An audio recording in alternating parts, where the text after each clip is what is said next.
Alright, new episode. Had the pipe back from my mates from welding. I haven't wrapped it yet, I've just put it in, but it's in beautifully. So yeah, I'm going to fire this up in a minute. I've just put the intake back on. It's just sitting there, it's not clamped in or anything, just so I have reliable intake air temperature. I need to put in the wideband sensor and then we're ready for a fire up.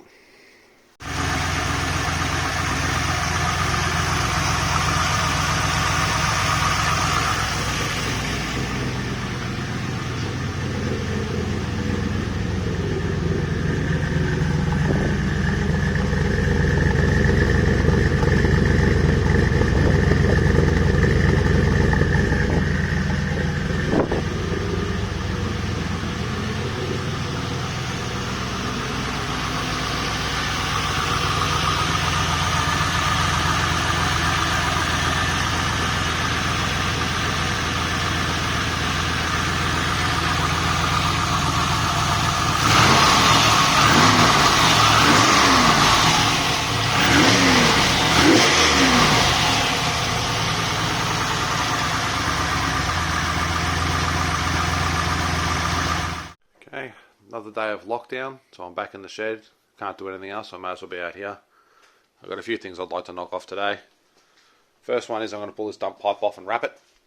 I was thinking about welding nuts to it and making a shield, but it's just going to be too much work and I can't be bothered, so I'm going to wrap it. I'll have to wrap it in 2 stages now because of the flex, so I'll have to wrap to here and then clamp it and then start again, wrap another small bit down to there. It should look okay. I don't think it'll be too annoying, but we're going to do that. Alright, that pipe is all wrapped and I just ran the engine up to temp just to evaporate any water that was in there.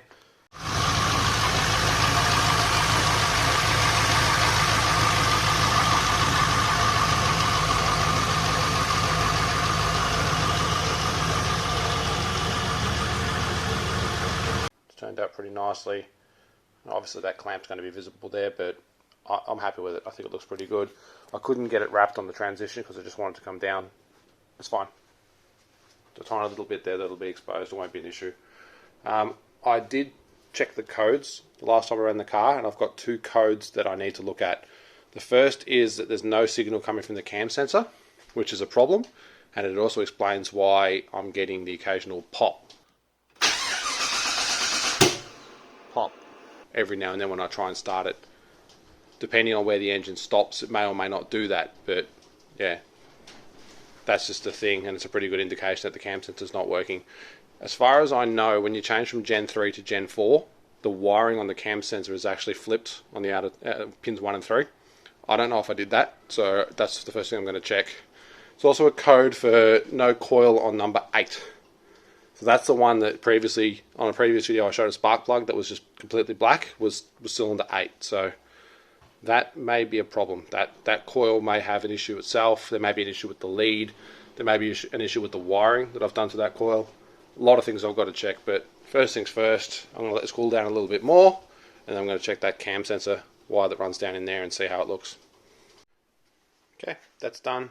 It's quite hard to get to. Because this is a Gen 4 block, the cam sensor's on the front cover, so it runs down and around behind the water pump, so you can get your hands in there and get to it. So I've just swapped pin 1 and 3, or A and C, depending on what you want to use, and I've got my EFI live hooked back up again. Now previously when I ran this, I was logging the cam input single high to low and low to high.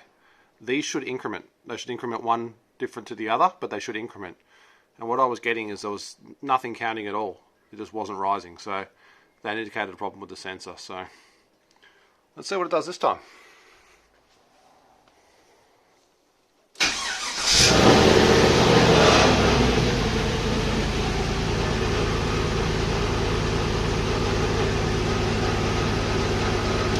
Helps if I push the button.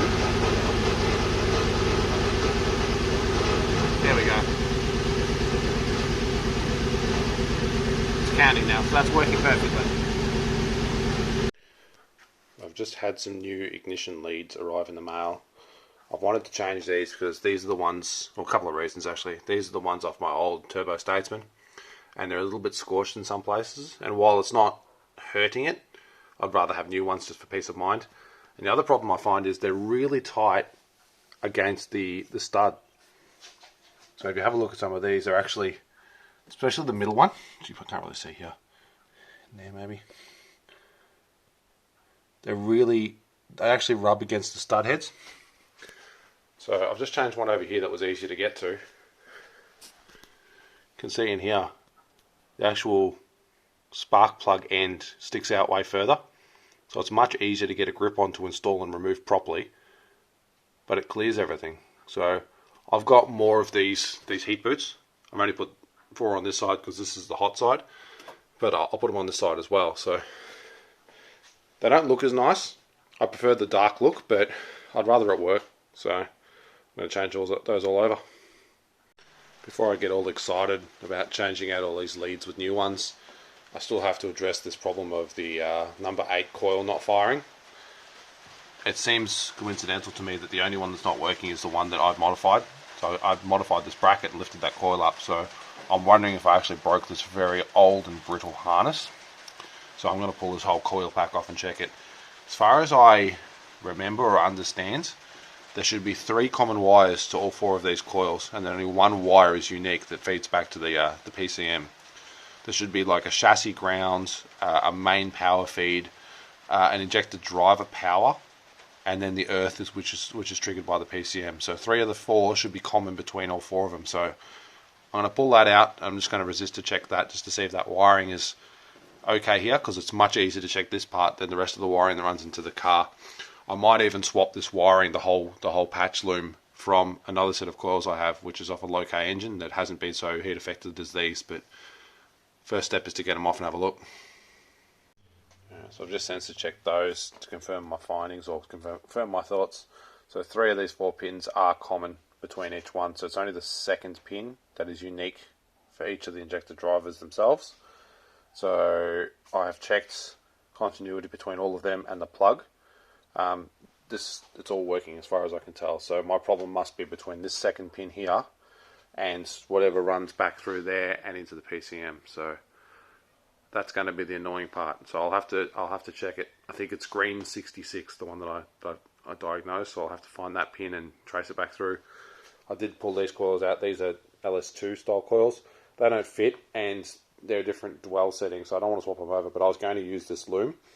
But even that, the wiring itself is the same, but how it attaches to the bracket is different, and the plug orientation, everything, it's different. It's just not worth dicking around with, I don't think. So I don't need to anyway. This one's tested out okay. So it's the hard part of doing a continuity test between the PCM plug and the coil pack plug, this one in the engine bay. So I'll have to do that, and hopefully it doesn't show up as no go, because if it does, that means wiring loom out and unwrapped again. I'm kind of hoping that it just tells me that this driver's broken. I'll just get another one. Other jobs on the list for today, I want to get that resonator over there, and I want to mark a place on the exhaust where I want to install it. So I'll do that first before I start pulling things off. There's a cutout in the floor roughly here where I think it'll fit. So there's that. I've got this carpet underlay here, which I'm going to start to cut to shape and fit around the floor, and I want to do a test fit of the carpet just to see if it's got suitable padding where I need it. There's also a little bit more of this acoustic matting in the boot, which I'm going to try and run up the side of that tunnel over there just to sort of get the most out of it. From factory, there's a bit over the top of this tail shaft tunnel as well, so I might do that. I've also got to fix the brake light cable doesn't reach. So I cut that too short, so I'm going to have to extend that and recrimp it, but that's not a big deal. Yeah. So first task is up on the hoist so I can do the muffler or the resonator. So up she goes. Alright. First plan of the day is a fail. When readjusting the dump, I've moved this pipe slightly and it's now touching here. There used to be about a centimetre gap there, so I'll need to work out how to fix that. Might be some adjustment up the top still, but that's going to vibrate and give me the shit. So I had intended on putting this here, and it will sort of fit, but I'm thinking now if I have to adjust this pipe, I've run into a lot of drums with the shifter because of how close this is to the linkage. I can't hang the linkage arm down. So what I kind of want to do is I want to bring it this way. and go in front of the, sort of under the torque converter, and then up this side, and then loop back to here. See, if I do that, I've got no issues with the shifter anymore. I've got a straighter shot here where it gives me a longer straight section to put this resonator in, and I'll put another V-band in there as well. So I'm going to hold off on that. I've got a new shifter on the way that may sort of decide what I have to do or not. So I'll leave that as it is. I also need to deal with this pesky oil leak, which I think is the rear main, or the rear main plate. So I may have to take the engine out again anyway, but I'm not doing that until I have to. The fuel lines on top here need to be tacked back to the floor because it fell out, and I need to weld up this hole and do something there. So there's a few things that make me want to pull the engine out again, but it's negative progress and I'm not a fan. So I'm just going to park that plan for now. So no muffler and no V-band for this bit. I'll move on to the wiring and the carpet instead. Today's a good day. It's a day that me and the other 2 people that watch my YouTube channel have been very excited for, no doubt. My shifter is finally here from America, courtesy of American Shifter Company. This is a case-mounted 4L80E doodad, which I've already started to unbox. I need to find several more boxes inside. I'm not going to go through the whole unboxing because that's shit.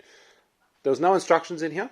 When you go on the website and it says there's instructions in here, and then you can't download it from the website because it doesn't work, but the Locker branded shifters look exactly the same, and the Locker branded ones I can download instructions for. So hopefully they are the same, but you can sort of see on here maybe how it all holds together. So it has sort of a skeleton that bolts onto the top of the transmission, and then the shifter arm itself mounts onto that. You can set all your adjustments. Because the actual pivot point is mounted on the transmission itself, you don't have that problem with the relationship between the position and the car and the shifter itself. It stays consistent, so all you get is a knob poker through the floor like you would on a manual transmission. That's what I'm going for. I don't have to worry about any of that crap where I don't have any room to do things, so this should do the job. So now it's going to be a case of seeing if I can install this with the transmission in the car. And if I can't, that will ultimately decide the next step, because I'm debating pulling the transmission out to do some other jobs anyway, and this will kind of make that decision for me. So yeah, that's pretty much it. So there's the shifter mechanism itself. It's got a neutral start lockout, and it's got a switch as well. That's a skeleton that bolts onto the transmission. So yeah, I'll get the car up in the air, and I'll start aligning some of these plates to see how it all fits, and hopefully it goes well. Alright, so the shifter on this car is a task that I've been putting off for a while now. I've had a couple of cracks at it over the last few months, and it's just a pain in the ass to do. So I'm going to try and demonstrate why that would be, and hopefully I get a bit of understanding of the path that I've taken and why I've done it. So I'm trying to get a good view in here, but it's not really easy to do. You can see the arrangement of where the shifter is. So if I get a look through it there's the hole into the bottom of the car. So that's the placement of the shifter. So you can see that lines up with the tail housing of the transmission.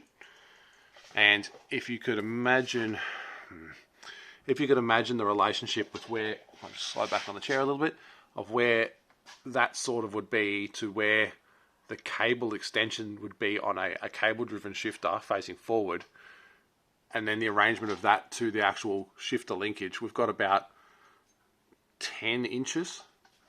So you're not going to run a straight shot of a cable between there and there. You'd have to loop it.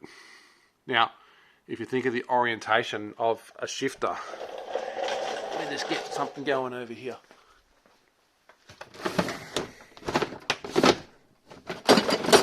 If you think about a shifter, that's probably a bad example.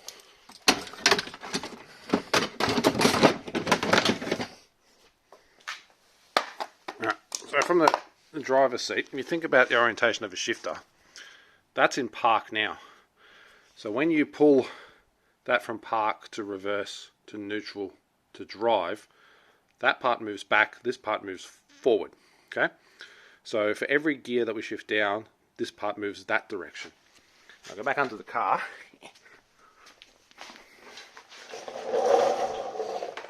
Alright.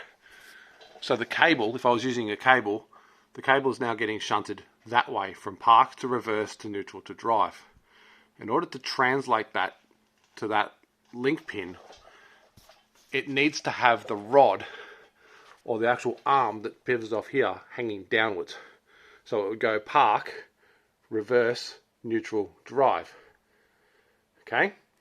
So I would have to have a cable that comes out of the shifter, runs along the tunnel that way up the top, and then hooks around, does a loop, and then comes down here.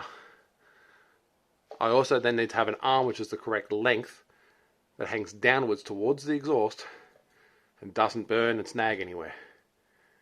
It's not going to happen. So what I tried previously was a Winters Performance shifter. There's nothing wrong with the shifter, it's just not suitable for my application. Tried to convert that shifter to use a shift rod instead of a cable, which would then allow the same direction of actuation. Okay? With a rod, it's opposite to a cable. It's consistent, it's translatable. So if we go from park, reverse, neutral, drive, that's moving, let me get there in line with where I'm sitting. So park, reverse, neutral, drive, okay? This is moving that way. It's a solid rod, so it will then have an upwards arm on the shifter mechanism and go park, reverse, neutral, drive. Makes sense, doesn't it?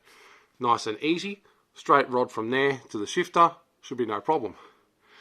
I cannot get enough clearance in this tunnel, and I cannot cut any more out to actually get that range of motion from park all the way down to 1 without either this rod hitting either in the tunnel here or the actual arm on a shifter hitting either the tunnel on the outside or the transmission itself on the inside, because normally on a car that has this transmission and doesn't have a cable driven or a steering column shift, the shift is like this much further back from the transmission. It's not so close to the tailstock.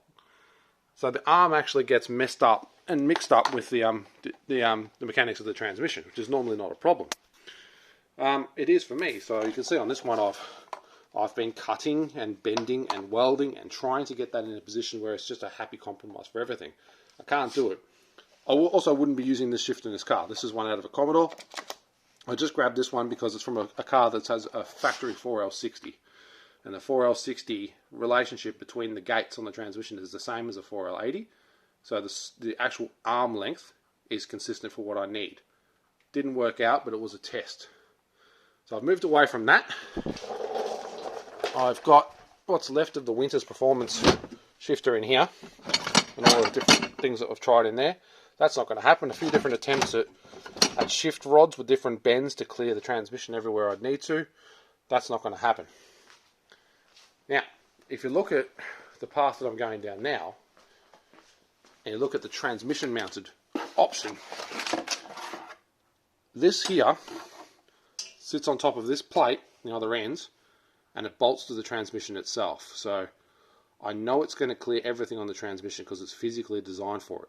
So this arm is not going to hit anything on the transmission in order to maintain that range of motion. It's going to use a shift rod, so I don't have that problem with the actuation of the rod itself.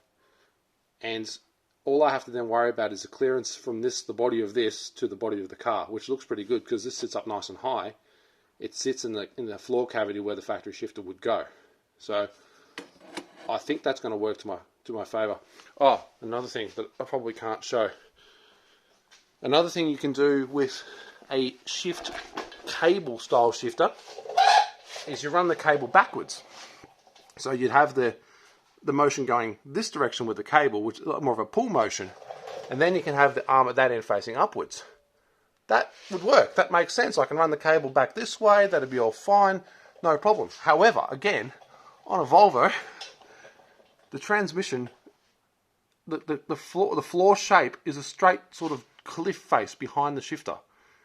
There is no conceivable way that I can run a cable backwards without cutting out the floor and the carpet and the seat, because the cable would have to sit up much higher and actually go up through the floor and come around, which isn't going to happen. So normally a shifter on a car will sit much flatter the whole way across, but this one sort of goes like it's sort of, where am I? It comes out like this, and then it goes straight down, and then it drops about 4 inches. So I can't do that without changing too much of the interior. I want the interior to look pretty much stock, so that's not going to happen. But what I'm hoping to do today, if I get this new American shifter bracket installed, I can get that bracket installed, I can get the actual shift arm itself placed on there, then I can check on the inside of the car to see the installed height and make sure I'm happy with everything there. I am probably going to have to pull this engine out to fix the oil leak, which is ever growing on the floor. But I want to get the positioning right first and actually test this transmission before I pull it out again. This is the one that I've been rebuilding slowly over the course of several years with no knowledge or money to really invest in it. So I don't know if it works at all. So I want to get the shifter on. I want to fill it with fluid. I need to be able to actuate the gears in order to actually fill it with fluid. So it's sort of half full at the moment. But yeah, I need to do that first. I'm going to struggle my way into getting that bracket mounted, and then we can see how it looks. Alright, a little bit more progress. I can't get my fingers in to actually mount that plate on the top of the transmission. I just can't get around all the bracketry and lines and everything. So I've just sat this roughly where it'll be. I've got the rear bracket on, but that's going to sit pretty much there. So the actual installed height, I can adjust that angle a little bit as well, but the installed height will be about here. So it sits pretty similar to where the stock shifter would be. Drive position will be sort of here, and I can come right down to first is here, which is pretty good. So I'm happy with the position. I was hoping I could get this mounted so I could work out where I'm going to repair this steel, but I don't think that's going to be possible at the moment. So the next step's going to be to pull the transmission out, which I don't think I can do without pulling the engine out as well. So I'm going to cut this video short, upload what I've got, and the next video will be sort of me getting the engine and everything out. There's lots to do. Obviously I need to fix the ignition problem, the oil leak, the exhaust, bunch of stuff that's just going to be easier if I pull the engine out. I mean, any one of those things by itself, I'd just struggle and do it in car. But because there's so many, it's coming out. So yeah, that's it. I mean, that looks pretty good. You can see it's got a button on the top, so it's positive lock. This is a dual action shifter as well, so there's another bracket you can put over the top, which allows you to push it to the side if you want it to come through the gears. But I don't like that. It's just something I figure I'm going to bump, whereas the button's good. I won't bump that. The Volvo 240 is very narrow, so your knee sort of sits right here. So yeah, but I'm happy with it. I think it's going to work for me. So engine out, and we'll go from there. Okay, thank you all for watching. Please subscribe. There will be more soon.